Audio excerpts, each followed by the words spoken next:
बिस्मिल्लाहिर्रहमानिर्रहीम। अस्सलाम वालेकुम। हमारे पास बुक है kids mathematics which is for class 6। आज हम चैप्टर नंबर 6 स्टार्ट करेंगे, तो चलिए स्टार्ट करते हैं। चैप्टर नंबर 6 स्टार्ट करने से पहले आपसे रिक्वेस्ट है, चैनल को अगर आपने सब्सक्राइब नहीं किया तो सब्सक्राइब कर लें। और ये है हमारा chapter number 6, ratio and proportion. इस चैप्टर में हम रेशो और प्रोपोर्शन के बारे में पढ़ेंगे कि रेशो क्या होती है, what is a ratio, and proportion what is a proportion. आगे प्रोपोर्शन की टाइप्स आ जाएंगी, उनको भी हम देखेंगे कि उनका क्या मतलब है। तो सबसे पहले रेशो को देख लेते हैं। रेशो की डेफिनेशन क्या है हमारे पास। जी स्टूडेंट, हमारे पास रेशो की डेफिनेशन बुक के अंदर लिखी हुई है। Ratio is the simplest relation between two quantities which helps us to make a clear idea to compare between two or more than two quantities। ये कह रहे हैं कि रेशो जो है, हम कोई भी दो ऑब्जेक्ट यानी चीज़ों के दरमियान कंपैरिजन करने के लिए यूज़ करते हैं। ठीक है, इसकी मैं आपको एग्जांपल देती हूँ जिससे आपको समझ आ जाएगा। फॉर एग्ज़ाम्पल, हमारे पास ये एक पेंसिल है, ठीक है, तो हम क्या इस पेंसिल का कंपैरिजन कर सकते हैं? नहीं, जब तक हमारे पास ऐसी एक और पेंसिल नहीं होगी। तो इससे ये बात क्लियर होगी कि कंपैरिजन करने के लिए हमें कोई सी भी दो या दो से ज़्यादा चीज़ें चाहिए होंगी ताकि हम उनका कंपैरिजन कर सकें। सेकंड बात का ये मतलब है कि हम जब कंपैरिजन करेंगे तो ये तो नहीं हो सकता ना, एक हम ले ले पेंसिल और उसके साथ हम एक ले लेते हैं स्केल। क्या इनका कंपैरिजन पॉसिबल है? नहीं। हमें कंपैरिजन करने के लिए सेम ऑब्जेक्ट चाहिए। अगर हम स्केल का कंपैरिजन कर रहे हैं तो इसके साथ हमें एक और स्केल चाहिए। और सेकंड, अगर हम पेंसिल का कंपैरिजन कर रहे हैं तो हमारे पास एक और पेंसिल होनी चाहिए, ये वन या मोर देन वन पेंसिल होनी चाहिए हमारे पास। और इसके अलावा इनसे हट की जो भी चीज़ आपके पास होगी तो सेम ऑब्जेक्ट के दरमियान कंपैरिजन होगा। ठीक है, ये बात क्लियर होगी। तो इन चीज़ों को कंपैरिजन करना जो है, दोनों के क्वांटिटीज़ का जो है कंपैरिजन करना हमारे पास रेशो कहलाता है। जैसे कि हमारे पास एक पेंसिल है और एक पेंसिल हमने और ले ली और इसका हम कंपैरिजन कर सकते हैं। अब हम कह सकते हैं कि दिस इज़ अ लॉन्ग, ये जो राइट साइड पे पेंसिल है ये लॉन्ग है और ये जो लेफ़्ट साइड पे पेंसिल है ये आपके पास शॉर्ट है। तो इस तरह हम इनके दरमियान लॉन्ग एंड शॉर्ट का कंपैरिजन कर सकते हैं। इसके अलावा आप लाइट और हैवी का भी कर सकते हैं कि ये पेंसिल इनमें से लाइट कौन सी और हैवी कौन सी है। ठीक है, तो इस तरह जब भी आप कंपैरिजन करेंगे तो आपके पास सेम ऑब्जेक्ट्स होनी चाहिए। ठीक है, और मोर देन टू, ठीक है, मतलब दो से ज़्यादा आपके पास चीज़ें होनी चाहिए, दो हों या फिर दो से ज़्यादा, तो तभी कंपैरिजन पॉसिबल है। उसके बाद सेकंड बात यहाँ पे समझने की ज़रूरत यह है कि जब भी आप कंपैरिजन करेंगे तो आपके पास वेट का वेट से कंपैरिजन होगा। ठीक है, और कलर का कलर से कंपैरिजन होगा, हाइट का हाइट से कंपैरिजन करेंगे। अब ये नहीं हो सकता कि हाइट का वेट के साथ कंपैरिजन करना स्टार्ट कर दें। तो सेम ऑब्जेक्ट होनी चाहिए, सेम क्वांटिटीज़ होनी चाहिए और मोर देन टू आपके पास चीज़ें होनी चाहिए, तो तभी कंपैरिजन पॉसिबल है। तो इस तरह वो जो हम कंपैरिजन करते हैं वो हमारे पास रेशो कहलाता है। आप अपनी बुक से ये डेफिनेशन उठा सकते हैं और यही इसको आप एग्ज़ाम्स के लिए रेडी भी कर सकते हैं। रेशो की ये बिल्कुल परफेक्ट डेफिनेशन लिखी हुई है। तो ये हो गया आपके पास कि व्हाट इज़ अ रेशो।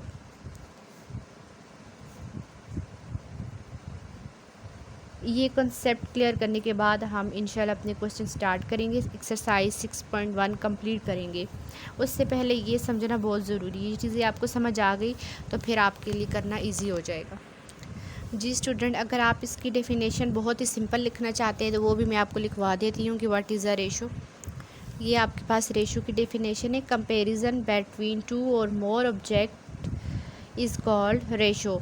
और रेशो को हम इस फॉर्म में लिखते हैं जैसे कि यहाँ पे लिखा हुआ है 3:4। ठीक है, इसको लिखने का जो तरीका है वो आप इस तरह से लिखते हैं 3:4। और कंपैरिजन, ये इसकी कंप्लीट एक डेफिनेशन भी लिखी हुई है, आप इसको भी फॉलो कर सकते हैं और बुक से भी ले सकते हैं। अब हम देखते हैं प्रोपोर्शन को। जी स्टूडेंट, पेज नंबर 62 के ऊपर आपके पास प्रोपोर्शन की डेफिनेशन आ जाती है। तो प्रोपोर्शन को समझ लेते हैं। ये उसके ऑपोजिट ही हो सकता है, आप देख सकते हैं। The relation of an equalities between two ratios is called proportion. In writing proportion, A ratio B proportion C ratio D. आसान अल्फाज में अगर मैं प्रोपोर्शन की डेफिनेशन आपको बताऊं तो इसका मतलब है जब हम कोई सी दो रेशो के दरमियान कंपैरिजन करते हैं तो वो आपके पास प्रोपोर्शन कहलाता है। और सेकंडली हम ये कह सकते हैं कि रेशो प्रोपोर्शन जो होती है ये कोई सी दो रेशो के दरमियान क्वांटिटी बता रही होती है। ठीक है, जब अभी हमने जो कंपैरिजन किया था ना वो कोई सी दो क्वांटिटीज़ के दरमियान हमने रेशो में हमने क्या किया था, कोई सी दो क्वांटिटीज़ ली थी, जैसे कि 2:3 मैंने कर लिया। ठीक है, लेकिन अब आपने क्या करना है, आपके पास कोई सी दो रेशोज़ होंगी, उन दो रेशो के दरमियान आपने कंपैरिजन करना है तो वो फिर आपके पास प्रोपोर्शन कहलाता है। अब जैसे कि आपके पास ये देखिए प्रोपोर्शन की डेफिनेशन मैंने लिखी है, proportion when we do comparison between two ratio is called proportion। यानी कि जब आप कोई सी दो रेशो के दरमियान, यानी कि ये देखिए ये एक रेशो है और दूसरी ये वाली रेशो है, जब आप इन दोनों के दरमियान कंपैरिजन कर रहे होते हैं कि ये इक्वल हैं कि नहीं हैं तो ये आपके पास प्रोपोर्शन कहलाता है। सिंपल आप कह सकते हैं कि जब हम कोई सी दो रेशो के दरमियान कंपैरिजन कर रहे होते हैं तो वो प्रोपोर्शन होता है। ठीक है, और प्रोपोर्शन का सिंबल आपके पास ये लिखा हुआ है, डबल कॉलन आ जाता है। सॉरी, ये डॉट्स जो है मिल गए आपस में, ये 1 और ये सेकंड, मीन्स के ये जो है ये प्रोपोर्शन का आपके पास सिंबल आ जाता है, ये वाला। ठीक है, डबल कॉलन, और इसको आपने दो रेशो के दरमियान लिख देना होता है। एक आपके पास ये एक रेशो ये जा रही है और एक ये जा रही है, तो आपने इसमें बेसिकली कंपेयर क्या करना होता है, आपने बताना होता है कि ये दोनों रेशो आपस में इक्वल हैं कि नहीं हैं, वो आप इस तरह से देख सकते हैं। अब देखिए जैसे कि सबसे पहले इसको करें, 3 1 3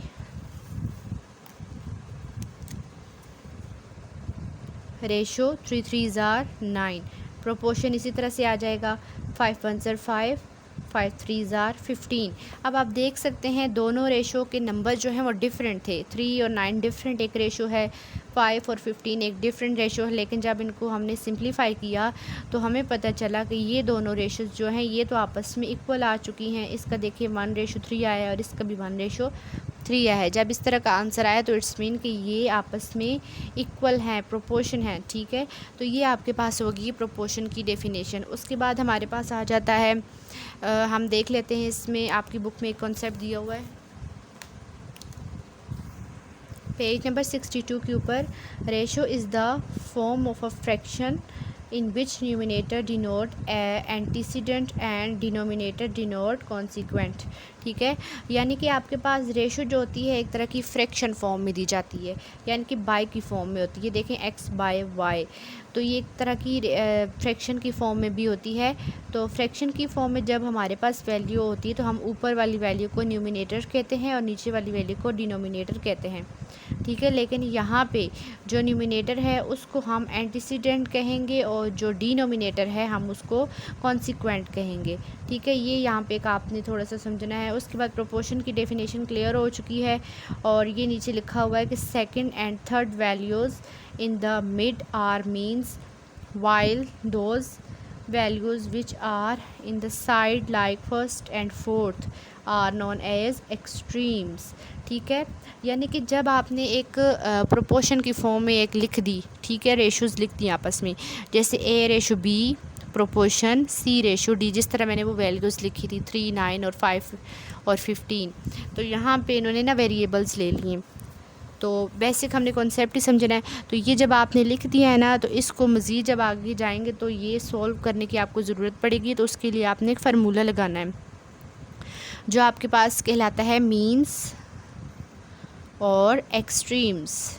ठीक है, वो किस तरह से, आपने दरमियान वाली दो वैल्यूज़ लेनी है B और C, यानी कि सेकंड और थर्ड वैल्यू लेनी है। ये देखें फर्स्ट सेकंड थर्ड फोर्थ, तो जो सेकंड और थर्ड वैल्यू है वो आपके पास मीन्स कहलाएंगी और फिर जो फर्स्ट और फोर्थ वाली वैल्यू है ये आपके पास एक्सट्रीम्स कहलाएंगी।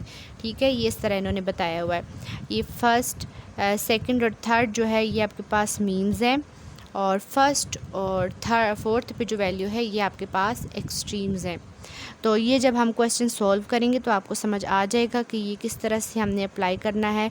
अभी तो सिंपली हमने प्रोपोर्शन की डेफिनेशन देखी है और उसके अलावा हमने ये भी देख लिया है कि जब हम इस तरह प्रोपोर्शन की फॉर्म में लिख लेते हैं वैल्यूज़ को, तो फिर उसके बाद उसको रीड करने का तरीका क्या है कि ये फर्स्ट वाली वैल्यू और लास्ट वाली वैल्यू आपके पास एक्सट्रीम वैल्यूज़ कहलाती हैं और सेकंड वाली और थर्ड वाली वैल्यू आपके पास मीन्स कहलाती है। ठीक है, तो अब जाते हैं अपनी एक्सरसाइज पे। जी student, exercise 6.1 question number 1, find reduced form of the following ratios. हमें कुछ रेशियोज़ गिवन हैं जो कि 10 क्वेश्चन है आपके टोटल। हम ये रेशो है, हमने इनको रिड्यूस फॉर्म में लेकर आना है। तो चलिए स्टार्ट करते हैं। ये मैंने सारे क्वेश्चन सॉल्व कर लिए ताकि हमारा टाइम वेस्ट ना और हम जल्दी से समझ लें। क्वेश्चन नंबर 1 है, find the reduced form of the following ratios. हमें रेशोज़ गिवन है, हमने इनको रिड्यूस करना है। जस्ट आपने देखना है ये कौन से टेबल से रिड्यूस हो रही हैं। क्वेश्चन नंबर 1 का फर्स्ट पार्ट है 4:8। 4:8 आपने लिखा, उसके बाद हमने एक ऐसा टेबल उठाना है जो कि इन दोनों वैल्यूज़ को एट अ टाइम काटे। तो 2 के टेबल से ये देखें, डिवाइडिंग बाय 2, डिवाइड करना या काटना एक ही बात होती है। 2 2 ज़र 4, 2 4 ज़र 8। उसके बाद 2 के टेबल से ये साथ साथ लिखा हुआ भी है, डिवाइडिंग बाय 2, 2 1 ज़र 2, 2 2 ज़र 4। तो इसकी रिड्यूस फॉर्म आपके पास आ जाती है 1:2। क्वेश्चन नंबर 2 आ गया आपके पास 12:15। 12:15 3 4 ज़र 12 और 3 5 ज़र 15। मज़ीद इसकी कटिंग पॉसिबल नहीं है, तो इसकी जो रिड्यूस फॉर्म है आपके पास वो 4:5 आ चुकी है। क्वेश्चन नंबर 3 देख लें आप, 100:50। 100:50, 50 इसको 5 के टेबल से काटा है। 5 5 ज़र, जी ये यहाँ पे 2 के टेबल से कटिंग हुई हुई है। 2 5 ज़र 10 और 0 नीचे आ गया। 2 2 ज़र 4 और 2 5 ज़र 10। ये 5 था, 1 मैंने आगे भेज दिया, पीछे 4 बना लिया। 2 2 ज़र 4 और 2 5 ज़र 10। उसके बाद फिर ये आगे 5 के टेबल से कटिंग हुई है। 5 10 ज़र 50, 5 5 ज़र 25। फिर यहाँ पे 5 के टेबल से 5 2 ज़र 10 और 5 1 ज़र 5। अब यहाँ पे इसकी जो रिड्यूस फॉर्म आ चुकी है 100:50 की, वो आ गई 2:1। 2:1 इसकी रिड्यूस फॉर्म है। उसके बाद क्वेश्चन नंबर 4 आप देख लें। Question number 4 75:25। 75:25 यहाँ पे इसको 5 के टेबल से काटना है। 5 1 ज़र 5, 5 5 ज़र 15, सॉरी 5 5 ज़र 25। अब देखिए 7 था ना, 7 में से 2 आगे भेजें, पीछे क्या बच जाएगा 5। तो 5 1 ज़र 5 और 2 और 5 मिलके 25 हो गए, तो उसको भी 5 के टेबल से काट दिया। 5 5 ज़र 25। अब यहाँ पे 5 5 ज़र 25। फिर 5 के टेबल से 5 3 ज़र 15, 5 1 ज़र 5। मज़ीद कटिंग पॉसिबल नहीं है यहाँ पे, तो इसकी जो रेशो आ चुकी है रिड्यूस फॉर्म 75:25 की, वो रिड्यूस फॉर्म है आपके पास 3:1। Question number 5 80:20। 80:20 नेक्स्ट पेज पे हमने इसको सॉल्व किया है। जी स्टूडेंट, 80:20 इसको डिवाइड करना है आपने 2 के टेबल से। 2 40 ज़र 80, 2 10 ज़र 20। फिर 2 के टेबल से 2 20 ज़र 40, 2 5 ज़र 10 और देन 5 के टेबल से 5 4 ज़र 20 और 5 1 ज़र 5। इसकी जो रिड्यूस फॉर्म आ चुकी है वो है आपके पास 4:1। Question number 6 110:70। 2 के टेबल से इसकी कटिंग हुई है। 2 5 ज़र 10, 2 5 ज़र 10 और 2 3 ज़र 6 और 2 5 ज़र 10। अब देखिए ये 7 था, 1 आगे भेज के 6 पीछे बना लिया है, तो 2 3 ज़र 6 और 2 5 ज़र 10। 5 1 ज़र 5, 5 1 ज़र 5, 5 7 ज़र 35। तो इसकी जो रिड्यूस फॉर्म आपके पास आ गई है 11:7। क्वेश्चन नंबर 7 है 16:20। 16:20 2 के टेबल से कटिंग हुई है इसकी। 2 8 ज़र 16, 2 10 ज़र 20 और 2 4 ज़र 8, 2 5 ज़र 10। ठीक है, ये साथ साथ लिखा हुआ है कि किस किस टेबल से कटिंग हुई हुई है, रिड्यूस हुआ हुआ है ये वाला। अब इसकी जो रिड्यूस फॉर्म है वो 4:5 है। क्वेश्चन नंबर 8 आ गया 69:21। 3 के टेबल से जस्ट यहाँ पे कटिंग हुई है। 2 ज़र 6, 3 3 ज़र 9, 3 7 ज़र 21। मज़ीद कटिंग इसकी पॉसिबल नहीं है, तो इसकी जो रिड्यूस फॉर्म है वो 23:7 है। क्वेश्चन नंबर 9 देख लें आप। 50:40। 50:40 5 के टेबल से कटिंग हुई है। 5 10 ज़र 50, 5 8 ज़र 40। 5 ज़र इसके बाद 2 के टेबल से इसको काटा है। 2 5 ज़र 10 और 2 4 ज़र 8। मज़ीद रिड्यूस नहीं हो सकता, तो इसकी जो रिड्यूस्ड फॉर्म आ चुकी है वो 5:4 है। Question number 10, this is our last question of question number 1। 40:32, 40:32, इसको सबसे पहले 2 के टेबल से काटा है। 2 20s are 40, 2 1s are 2, 2 6 are 12। देखिए 3 था, 1 आगे भेज के पीछे 2 बना लिया। 2 1s are 2 और 2 6 are 12। फिर 2 के टेबल से 2 10s are 20, 2 8s are 16। फिर 2 के टेबल से 2 5s are 10, 2 4s are 8। मज़ीद कटिंग पॉसिबल नहीं है, तो इसकी जो 40:32 की रिड्यूस फॉर्म आ चुकी है वो 5:4 आ चुकी है। क्वेश्चन नंबर 1 कंप्लीट हो चुका है। क्वेश्चन नंबर 2 स्टार्ट करते हैं। जी स्टूडेंट, क्वेश्चन नंबर 2 को रीड कर लेते हैं। Right following fraction into ratio form. ये वैल्यूज़ हमें फ्रैक्शन की फॉर्म में दी गई हैं, यानी कि बाई की फॉर्म में दी गई हैं। हमने जस्ट इनको रेशो की फॉर्म में लिख देना है, बहुत ईजी है। तो इसको कर लेते हैं सॉल्व। क्वेश्चन नंबर 2 भी सॉल्व कर लिया। Right following ratio into ratio form. Question number 1 है, ये देखिए इसका ना सेंटेंस एक मैंने लिख लिया है। इसको हर क्वेश्चन के साथ लिखने की ज़रूरत नहीं, सिर्फ आपको समझाने के लिए लिखा है। Here we need to write just ratio form. ठीक है, आप ये लिख भी सकते हैं और नहीं भी लिख सकते। लिखेंगे तो अच्छा एक्सप्रेशन पड़ेगा चेक करने वाले पे, एग्जामिनर्स पे। क्वेश्चन नंबर 1 है 4/5। इसको रेशो की फॉर्म में हमने किस तरह लिखना है? जस्ट वी राइट 4:5, यानी रेशो के सिंबल के साथ लिख देना है। और जो न्यूमिनेटर की वैल्यू है, यानी ये जो ऊपर वैल्यू है इसको न्यूमिनेटर कहते हैं ना, और जो नीचे वैल्यू है इसको डिनोमिनेटर कहते हैं। तो जो न्यूमिनेटर है वो लेफ़्ट साइड पे आएगी, जो डिनोमिनेटर पे वो राइट। तो इस तरह हमने इसको ऊपर वाली वैल्यू को लेफ़्ट साइड पे और नीचे वाली जो राइट साइड पे आए, रेशो की राइट साइड पे। आप इनकी प्लेस चेंज करेंगे तो वो गलत हो जाएगा। तो रेशो लिखने के लिए जस्ट आपको यही पता होना चाहिए कि जो डिनोमिनेटर पे वैल्यू है वो राइट साइड पे आएगी और जो न्यूमिनेटर है वो लेफ़्ट साइड पे आएगी। क्वेश्चन नंबर 2 देख लेते हैं। 21/6, इसको लिख के उसके बाद जस्ट आपने इसको रेशो की फॉर्म में लिख लेना है। आपने 21/6 और यहाँ तक आपका कंप्लीट हो चुका है। ये रेशो की फॉर्म में आ गया ना। उसके बाद मैंने इसको रिड्यूस फॉर्म में भी लिख दिया है, अगर आप लिखना चाहें तो। अदरवाइज़ आपका आंसर ये बनता है 21/6। डिवाइडिंग बाय 3, इसको डिवाइडिंग 3 से करेंगे तो ये रिड्यूस फॉर्म में भी आ जाएगा। 3 7s are 21 और 3 2s are 6। ठीक है, क्वेश्चन नंबर 3 देख लें। 7/21, 7:21। इसको भी रिड्यूस करके अगर लिखते हैं तो 1:3 आ जाएगा। साथ लिख दिया, डिवाइडिंग बाय 7 से किया तो रिड्यूस फॉर्म में आया। उसके बाद क्वेश्चन नंबर 4 है 5/27, 5:27। ये आपके पास रेशो की फॉर्म में आ गया। ठीक है, ये जो है ये रेशो फॉर्म है। ये सारे आपके पास रेशो की फॉर्म में आ गए, इनके आंसर जो हैं।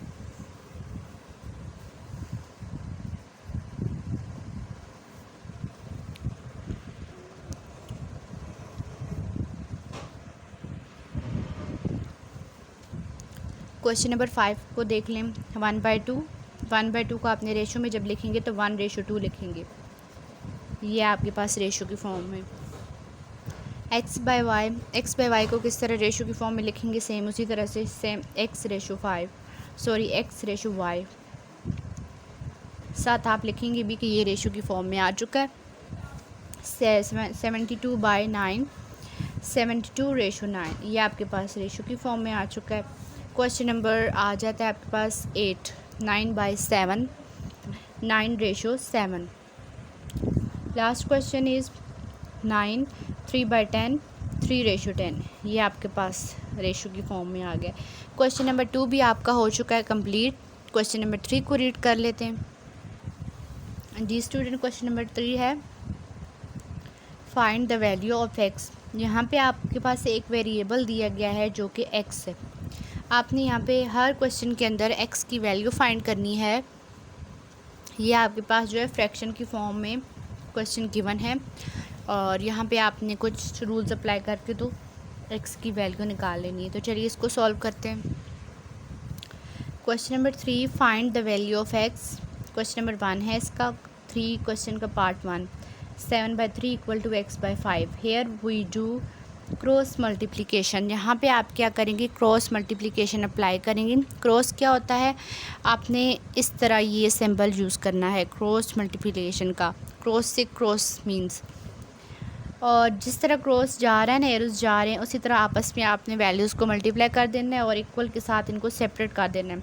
अब 5 7 से मल्टीप्लाई हो रहा है तो 7 मल्टीप्लाई 5 और इक्वल आ जाएगा 3 मल्टीप्लाई एक्स। ठीक है, ये x मल्टीप्लाई 3, इससे कोई फ़र्क नहीं पड़ता। तो अब आपने इनको मल्टीप्लाई करना है, लेकिन इस तरह जब आप वैल्यू लिखेंगे तो आपने एग्जैक्ट वैल्यूज़ लिखनी है, वरना आपका आंसर गलत आ सकता है। 7 को 5 से मल्टीप्लाई करना है और 3 को x की, यानी जब आप क्रॉस लगाएंगे तो इस डायरेक्शन में जो जो वैल्यूज़ हैं तो वही आपस में मल्टीप्लाई होंगी। 7 5 35 equal to 3 multiply x, 3x हो जाएगा। अब देखिए यहाँ पे ये जो 3x इस साइड पे था ना और 35 इधर था, तो मैंने इनकी प्लेसेस चेंज कर दी हैं, मतलब सिर्फ चेंज करके 3x इधर था राइट साइड पे तो लेफ़्ट पे कर दिया और इसको राइट पे लिख दिया, तो इससे कोई इशू नहीं होता। अब आपके पास 35 है इस साइड पे और इधर x है, और x के साथ 3 इधर मल्टीप्लाई हो रहा है, तो मैं दूसरी साइड जब x को 3 को भेजूँगी तो वो डिवाइड हो जाएगा।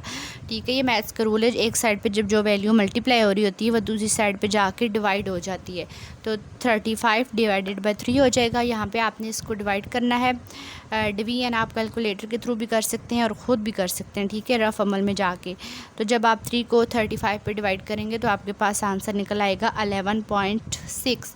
पॉइंट के बाद देखें आपके पास वैल्यू जो है वो 5 से बड़ी है। जब आपके पास पॉइंट के बाद वैल्यू 5 से बड़ी होती है तो आप पिछले में एक इंक्रीज़ करके लिख लेते हो। तो 11 तो 12 लिख दिया, आपकी बुक में जो आंसर है वो 12 दिया हुआ है ना, तो इसलिए हमने पॉइंट को ख़त्म कर दिया है। और जब पॉइंट को ख़त्म करना हो तो ये रूल अप्लाई करते हैं कि पॉइंट के बाद अगर वैल्यू 5 हो या 5 से बड़ी हो तो फिर पिछले में एक बढ़ा के लिख लेते हैं, तो ये 12 आ जाएगा। यानी कि x की जो वैल्यू निकल आई है वो आपके पास निकल आई है x is equal to 12। Question number 2 देख लें, x/20 इक्वल टू 3/17।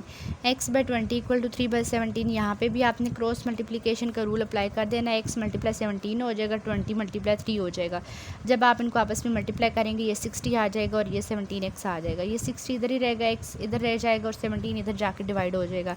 जब आप इसको इस पर डिवाइड करेंगे ना तो आपके पास 3.52 आंसर आ जाएगा। तो 3.5 सिर्फ हम बुक की में आंसर जो दिया हुआ है सिर्फ 3.5 दिया हुआ है। अब जब हमने 5 लिखा है ना तो इससे अगली वैल्यू देखें 5 से छोटी है, तो जब 5 से छोटी वैल्यू होगी तो फिर इसमें कोई हमने अपडेशन नहीं करनी, सेम उसी तरह से लिखेंगे, 3.5 ही लिख देंगे। यहाँ पे आपके पास x की वैल्यू निकल आई है 3.5। क्वेश्चन नंबर 3 देख लेते हैं। जी स्टूडेंट, ये आप देख सकते हैं क्वेश्चन नंबर 3 आ गया है, x/2 equal to 5/9। x/2 equal to 5/9। Cross multiplication यहाँ पे भी आपने अप्लाई कर देनी है। 9 मल्टीप्लाई x हो जाएगा और 5 मल्टीप्लाई 2 हो जाएगा। 2 5 10 और 9x, 10 इधर ही रहेगा, 9 इधर आके डिवाइड हो जाएगा। जब आप 9 को 10 पे डिवाइड करेंगे तो आपके पास 1.1 इसका आंसर निकल आएगा। यहाँ पे x की वैल्यू निकल आएगी 1.1। क्वेश्चन नंबर 4 देख लें, बहुत ईजी है। आई होप कि आपको नज़र आ रहा हो क्योंकि लाइट नहीं है इस टाइम पे। 9/5 इक्वल टू x/2, यहाँ पे भी आपने क्रॉस मल्टीप्लिकेशन ही अप्लाई करनी है। ठीक है, 2 9s आर 2 और 9 मल्टीप्लाई हो जाएंगे। ये तो मुझे लगता है डायरेक्ट मैंने कर दिया जल्दी से। यहाँ पे इसको ना साथ सॉल्व कर लेते हैं फिर से। 2 मल्टीप्लाई 9 इक्वल टू 5x। ठीक है, और इधर 5x को मैं इधर कर लूँगी और 2 9s आर 18 हो जाएगा। अब यहाँ पे देखें 18 इधर आ जाएगा और नीचे 5 और x अकेला रह जाएगा। अब 18 पे 5 को डिवाइड करेंगे क्या आता है, ये देखें मैंने इसको डिवाइड किया है। यहाँ पे 18 को 5 पे डिवाइड किया, आप भी देख सकते हैं। 5 3s आर 15 और 18 में से 15 निकाला, 3 बचा, पॉइंट लगा के 0 लगाया तो 5 6 आर 30, यानी कि 3 पॉइंट, इसका जो आंसर निकल आया वो आपके पास निकल आया 3.6 एग्जैक्ट। यहाँ पे क्वेश्चन नंबर 4 की जो x की वैल्यू निकली है वो निकली है 3.6। क्वेश्चन नंबर 5 को देख लें, 5 भी नीचे ही लिखा हुआ है यहाँ पे। 1/2 इक्वल टू 2/x, यहाँ पे भी क्रॉस मल्टीप्लिकेशन अप्लाई करेंगे हम और 2 मल्टीप्लाई एक्स मल्टीप्लाई 1 हो जाएगा और 2 मल्टीप्लाई 2 हो जाएगा। तो देखिए एक्स 1 ज़र एक्स ही आएगा, 2 2 ज़र 4 आ जाएगा। यहाँ पे जो एक्स की वैल्यू निकल आई है वो 4 निकल आई है। क्वेश्चन नंबर 6 को देख लें। x by 12 equal to 3 by 19। Cross multiplication apply होगी यहाँ पे, ठीक है। तो यहाँ पे भी क्रॉस मल्टीप्लिकेशन हमने अप्लाई कर ली है। और 19 मल्टीप्लाई एक्स और 12 मल्टीप्लाई 3, 12 3 ज़र 36, 19 एक्स आ जाएगा। 36 इधर ही रहेगा और 19 इधर आके डिवाइड हो जाएगा। जब आप इसको 19 को 36 पे डिवाइड करेंगे तो आपके पास आंसर आ जाएगा 1.895। एक्स की वैल्यू निकल आई है 1.895। ये आपके पास एक्स की वैल्यू है। क्वेश्चन नंबर 6 के बाद 7 है। 72 by 9 equal to x by 7। यहाँ पे भी क्रॉस मल्टीप्लिकेशन अप्लाई कर देंगे। 7 मल्टीप्लाई 72 और 9 मल्टीप्लाई एक्स, ठीक है। जब आप 72 को 7 से मल्टीप्लाई करेंगे तो 504 आ जाएगा और इक्वल टू 9x आ जाएगा। उसके बाद 9x इधर है और ये इस तरह मैंने फिर जगह चेंज कर ली, क्योंकि जो जिस चीज़ की हमने वैल्यू फाइंड करनी होती है, जिस वेरिएबल की, उसको लेफ़्ट साइड पे होना चाहिए, तो इसलिए मैं प्लेस चेंज कर लेती हूँ। तो 504 इधर होगा और 9 इस जगह पे आके डिवाइड हो जाएगा इसके नीचे आके। तो 9 को इस पर जब आप डिवाइड करेंगे तो आपके पास एग्जैक्ट एक्स की वैल्यू 56 निकल आएगी। 9 को आप जब डिवाइड करेंगे 504 के ऊपर तो आपके पास एक्स की वैल्यू निकल आएगी 56, ठीक है। क्वेश्चन नंबर 7 तक हो गया कंप्लीट जी। क्वेश्चन नंबर 8 देख लें। 9 by 7 equal to 3 by x. यहाँ पे भी आपने क्रॉस मल्टीप्लिकेशन ही अप्लाई करनी है। 9 मल्टीप्लाई एक्स हो जाएगा, 7 मल्टीप्लाई 3 हो जाएगा। 7 3 ज़र 21 और 9 एक्स 21 इधर ही रहेगा, 9 इधर आके डिवाइड हो जाएगा। यहाँ पे इसकी कटिंग हुई है 3 के टेबल से। 3 3 ज़र 9, 3 7 ज़र 21। तो एक्स की जो वैल्यू निकल आई है वो 7 बाय 3 निकल आई है, ठीक है। और उसके बाद आ जाता है क्वेश्चन नंबर 9। एक्स बाय 12 और 3 बाय 9। यहाँ पे भी आपने क्रॉस मल्टीप्लिकेशन मेथड अप्लाई करना है और 3 एक्स मल्टीप्लाई 9 हो जाएगा और 12 मल्टीप्लाई 3 हो जाएगा। 9x आ जाएगा और 12 3 ज़र 36 आ जाएगा। 36 इधर डिवाइड हो जाएगा, ठीक है। 36 ऊपर और 9 इधर नीचे आके डिवाइड हो जाएगा। तो अब आप देख सकते हैं 36 बाई 9 है तो उसको 9 के टेबल से काट दिया है। 9 1 ज़र 9, 9 4 ज़र 36 होता है। तो x की वैल्यू 4 निकल आई, नीचे 1 आ गया है। तो 4x की वैल्यू वो हमारे पास जो आई है वो 4 आ चुकी है क्वेश्चन नंबर 9 की। और यहाँ पे अच्छा ये देखें, यहाँ पे ये स्टेप था आपका शायद क्वेश्चन नंबर 8 का मिस हुआ है। यहाँ पे 7 बाई 3 आया था ना हमारे पास, तो उसको ना हमने कर लेना है इसकी फॉर्म में, पॉइंट्स की फॉर्म में लिखना है। आपकी बुक में जो आंसर है वो पॉइंट्स की फॉर्म में 2 बाई 3। 3 को 7 पे डिवाइड करेंगे तो 2.3 आपके पास आ जाएगा, ठीक है। ये भी आपके पास एक्स की ठीक वैल्यू है। क्वेश्चन नंबर जो 3 है वो कम्प्लीट हो चुका है। क्वेश्चन नंबर 4 स्टार्ट करते हैं। क्वेश्चन नंबर 4 देखिए, find the value of x in the following. यहाँ पे भी आपने एक्स की वैल्यू फाइंड करनी है, लेकिन यहाँ पे आपके पास प्रोपोर्शन आ जाता है। तो प्रोपोर्शन को हल करने का थोड़ा सा एक स्टेप इसमें डिफरेंट आता है, बाकी वही चीज़ है। तो इसको भी करते हैं सॉल्व। चलें जी, लाइट भी आ चुकी है। जब हम क्वेश्चन नंबर 4 पे आ गए हैं तो find the value of x in the following. Question number 4 का 1 पार्ट है 3:x प्रोपोर्शन 5:3। हमने बात की थी प्रोपोर्शन की कि 2 रेशो के दरमियान जब इक्वलिटी का कंपैरिजन और होता है कि वो इक्वल हैं कि नहीं, तो वहाँ पे प्रोपोर्शन लग जाता है। तो अब आपने देखना है यहाँ पे सेम यहाँ पे आपने जस्ट फ्रैक्शन की फॉर्म में वैल्यूज़ को लिख के और फिर आगे वही स्टेप फॉलो करने हैं जो हमने क्वेश्चन नंबर 3 में किए हैं। अब देखिए 3:x है ना, तो इसको आपने बाय की फॉर्म में लिख देना है 3/x, और ये जो प्रोपोर्शन है इक्वल में कन्वर्ट हो जाएगा और 5/3 हो जाएगा, ठीक है। यानी 5 ऊपर और 3 नीचे। अच्छा, यहाँ पे वो रूल अप्लाई हो रहा है जैसे कि मैंने आपको बताया था सेकंड और थर्ड वैल्यू, ठीक है। सेकंड और थर्ड लास्ट में आप देखेंगे जब मल्टीप्लाई होगी ना। अभी मैंने आपको 2 तरीके बताती हूँ। एक ये जो मैंने अभी जिस तरह मैंने वैल्यूज़ लिख ली हैं बाय की फॉर्म में, और सेकंड मेथड ये हो जाएगा कि आप डायरेक्ट भी इस तरह लिख सकते हैं। वो किस तरह? वो इस मेथड के थ्रू, ये जो मैं भी आपको बता रही हूँ सेकंड थर्ड वाला, वो जो आपकी बुक में भी कॉन्सेप्ट मैंने समझाया था। सेकंड और थर्ड वैल्यू, फर्स्ट और लास्ट वैल्यू, ठीक है। एक्सट्रीम और मीन्स, यानी मीन्स मल्टीप्लाई, यानी means equal to extreme. Means में क्या करना है, हमने सेकंड और थर्ड वैल्यू ले लेनी, यानी एक्स और 5 मल्टीप्लाई, देखें एक्स और 5 मल्टीप्लाई, और मीन्स एक्सट्रीम वैल्यू में हमने क्या लेना था, फर्स्ट और लास्ट वैल्यू, 3 मल्टीप्लाई 3, ये देखें 3 मल्टीप्लाई 3। उस रूल को जब आप फॉलो करेंगे तो तब भी आपके पास ये चीज़ आएगी। और जो मैंने डायरेक्ट इस तरह बता दिया है कि पहले बाय की फॉर्म में लिख के यानी फ्रैक्शन की फॉर्म में लिख के करेंगे तो तब भी वही चीज़ बनेगी। अब आपकी मर्ज़ी, आप जोन सा रूल अप्लाई करना चाहते हैं, क्योंकि मेरा पसंदीदा मेथड तो ये वाला है जो मैंने ये वाला लिखा है, बाकी आपकी मर्ज़ी हो सकती है। 3/x इक्वल, प्रोपोर्शन की जगह पे इक्वल, और 5/3, 5 ऊपर ही आएगा और 3 नीचे ही आएगा, इनकी प्लेसेस आप चेंज नहीं कर सकते। और यहाँ पे 3 ऊपर आएगा और x नीचे, यानी पहली वाली वैल्यू ऊपर और सेकंड वाली नीचे, फिर पहले वाली वैल्यू ऊपर और सेकंड वाली वैल्यू नीचे। उसके बाद यहाँ पे आपने क्रॉस मल्टीप्लिकेशन लगा देनी है, ठीक है। 3 3 और x मल्टीप्लाई 5, 3 3 9, 5x आ जाएगा। अब देखिए फिर मैंने इनकी थोड़ी जगह चेंज की, 9 को इधर लिखकर 5 को उधर लिखती है इक्वल के साथ ही। उसके बाद 9 इधर 5 इधर आके 9 के नीचे डिवाइड हो जाएगा, ठीक है। जब 5 को 9 पर डिवाइड करेंगे तो आपके पास x की जो वैल्यू निकल आएगी वो निकल आएगी 1.8, ठीक है। x की वैल्यू आपके पास आ जाती है 1.8। क्वेश्चन नंबर 2 स्टार्ट करते हैं। क्वेश्चन नंबर 2 है x/3 प्रोपोर्शन 5/16, x/3 और 5/16, और ये जो प्रोपोर्शन इक्वल में आ जाएगा, यहाँ पे आपने क्रॉस मल्टीप्लिकेशन अप्लाई कर देनी, x मल्टीप्लाई 16 और 3 मल्टीप्लाई 15, 3 5 15 और 16x आ जाएगा, 15 इधर ही रहेगा, 16 इधर आके डिवाइड हो जाएगा, और 16 को 15 पे डिवाइड करेंगे तो आपके पास आंसर निकल आएगा 0.9375। लेकिन आपकी बुक में जो आंसर है वो लिमिटेड है, यानी कि 9 के बाद आपने जस्ट पॉइंट के बाद जस्ट आपने 2 वैल्यूज़ लिखनी है, तो इसलिए यहाँ पे फिर मैंने दोबारा से एरो डाल के तो ये लिखा है आंसर, अदरवाइज़ ये भी ठीक है। तो x इक्वल टू 0.9, 3 की जगह 4 क्यों आया है, क्योंकि हमने देखना है जो जहाँ जिस वैल्यू तक हमने लिखना है उससे अगली वैल्यू अगर 5 है या 5 से बड़ी है तो पिछले में फिर एक बढ़ा के लिखना पड़ेगा, तो इसलिए 3 को 4 करके लिखा है, क्योंकि अगली वैल्यू 7 है, 5 से बड़ी है।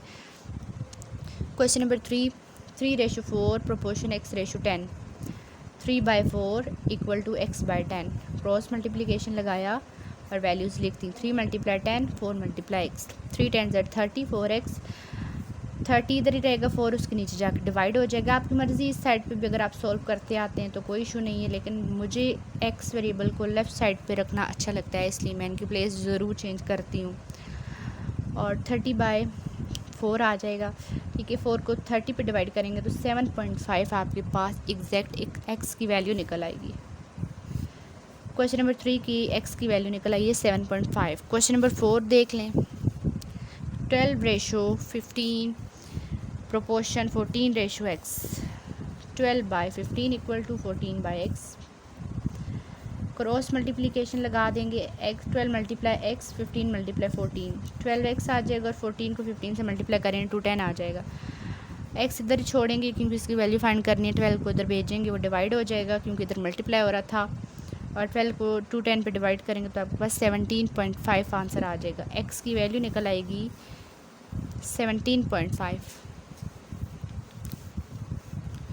क्वेश्चन नंबर आ जाता है 5, 6/9 प्रोपोर्शन x/12, 6/9 कर लेंगे और x/12 कर लेंगे और प्रोपोर्शन इक्वल में आ जाएगा।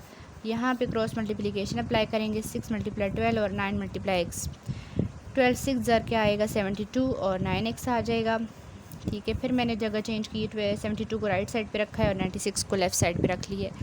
72 इधर ही रहेगा, x 9 इधर आके नीचे डिवाइड हो जाएगा, ठीक है। 9 को 72 पे आप जब डिवाइड करेंगे तो आपके पास एग्जैक्ट 8 निकल आएगा। तो आपके पास जो x की वैल्यू निकल आई है क्वेश्चन नंबर 5 की वो है 8।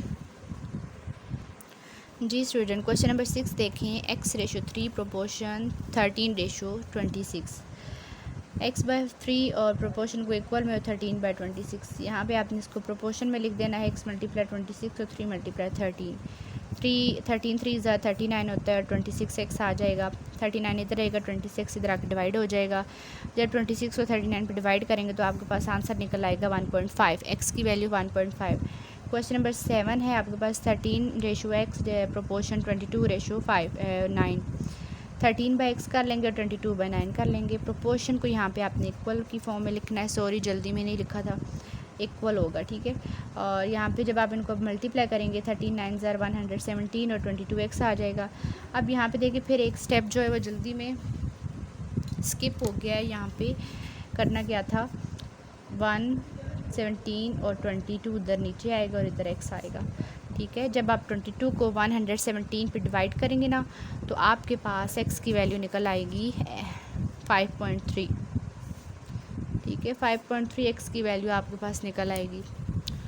क्वेश्चन नंबर 8 है आपके पास x/3 प्रोपोर्शन 4/9, ठीक है। x/3 और इक्वल टू 4/9। यहाँ पे आप क्रॉस मल्टीप्लिकेशन लगा देंगे, 9 × x हो जाएगा, 3 × 4 हो जाएगा, 3 4 12 और 9x आ जाएगा, 4 इधर ही रहेगा, 9 इधर आके डिवाइड हो जाएगा, 3 3 9 3 4 12, तो x इक्वल टू 4/3 आ गया है। तो 4 को 3 पे डिवाइड करें ज़रा, आपके पास आ जाएगा 1.33, x की वैल्यू आ जाएगी 1.33। क्वेश्चन नंबर 9 देख लें आप, 3/x प्रोपोर्शन 9/10, इनको बाय की फॉर्म में लिख लेंगे उसी तरह से। उसके बाद 3 ये क्रॉस मल्टीप्लिकेशन अप्लाई करेंगे, 3 10 30 और 9x आ जाएगा आपके पास। अब देखिए 9, फिर मैंने जगह सिर्फ चेंज की, 9x को इधर लिखा और 30 को इधर लिख दिया। उसके बाद 30 इधर ही और 9 इधर आके डिवाइड हो जाएगा। जब 9 को 30 पे आप डिवाइड करेंगे तो आपके पास 3.33 आंसर आ जाएगा। क्वेश्चन नंबर 9 की जो x की वैल्यू निकली है वो x इक्वल टू 3.33 निकली है। क्वेश्चन नंबर 4 आपका हो चुका है कंप्लीट। क्वेश्चन नंबर 5 देख लेते हैं जी स्टूडेंट। क्वेश्चन नंबर 5 है, what is the fourth proportional of 6 3, what is the fourth proportional of 6 3 and 7। इसको सॉल्व करते हैं जी स्टूडेंट। क्वेश्चन नंबर 5 को भी मैंने सॉल्व कर लिया। What is the fourth proportional of 6 3 and 7। Solution इसका है, first of all we write it in the ratio form. ये सेंटेंस लिखना बहुत ज़रूरी है। हमने बताना है कि सबसे पहले हमने ये जो हमारे पास वैल्यूज़ गिवन है ये रेशो की फॉर्म में नहीं है, तो हमने इनको रेशो की फॉर्म में लिख लेना है। First of all we write it in ratio form, ठीक है। तो जिस तरतीब में गिवन है उसी तरह हमने इनको कर लेना। और फोर्थ प्रोपोर्शनल हमने फाइंड करना है, तो जो चीज़ हमने फाइंड करनी होती है अगर वो नहीं गिवन तो उसकी जगह कोई भी x y z में से वेरिएबल सपोज कर लेते, तो वो हमने ये कर लिया है। तो 6 रेशो है, सबसे पहले 6 रेशो, 3 रेशो, देन प्रोपोर्शन और 7 रेशो आ जाएगा आपके पास। x हमने खुद सपोज कर ली, हमने वैल्यू फाइंड करनी है।